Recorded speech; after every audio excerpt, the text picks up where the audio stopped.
Hello, I'm Amara Jones and welcome to Caffeine TV, your daily video news brief. Here to take you through 3 headline numbers in just 3 minutes, giving you a different take on everything from housing policy to the Real Housewives. Congratulations to the San Francisco Giants for their 3-2 win over the Royals last night, for what it's worth. The first number up today is 26, according to the Wall Street Journal. That's the number of Russian warplanes that have been probing European airspace all week long, and that's prompted the air forces of 5 European nations to scramble their jets in order to chase those planes away. And the UK was so concerned about the safety of a passenger jet that it escorted that plane back to the airport under guard of the Royal Air Force. Now, yesterday I asked when all these Russian actions were going to get us to the point where we could finally admit the truth about where we are with them, which is in a new Cold War. I think this pretty much seals it. Well, in part what this means is that we can dust off some of those Cold War flicks. My favorite is The Hunt for Red October. It has Alec Baldwin before he went crazy and Angela Bassett's husband, and is an all-around good thriller. But we here at Caffeine want to know what your favorite Cold War flick is, and if you can tell us in 160 characters or less,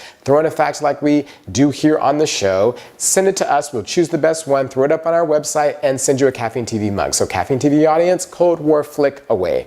The next number up today is 46, as in 46%. Now, we here at Caffeine in the run-up to next Tuesday's elections are going to spotlight 3 Senate races that we believe are important to know about. And 46%, according to Real Clear Politics, is where the Georgia Senate race, my home state, is tied between Democrat Michelle Nunn, the daughter of former Senator Sam Nunn, and Republican David Perdue, who is the cousin of Governor Sonny Perdue, former governor there. Yep, and his name is Sonny. Now, we would normally spotlight Georgia because Georgia is the reddest of red states and hadn't gone for a Democrat for president since 1992, but demographic change is underway in that state. Like the rest of the country, could remake the electoral map. African Americans are moving to Georgia in droves, and 1 out of 10 of the voters in Georgia are now Latinos. And if the Democrats manage to pull off an upset victory there, it will underscore the fact that Republicans, in order to have an electoral future, will have to learn how to speak to a broader spectrum of the electorate. The last number up today is $300 million. Now, that's how much Americans gave to the American Red Cross in the wake of Sandy to help out people in New York and New Jersey. But according to ProPublica and NPR, a lot of that money went down the drain. 40% of the trucks meant for deliveries were used in photo ops and press conferences. They were making 200,000 meals a day, but had to throw most of it away because they didn't have the trucks because they were being used in those photo ops.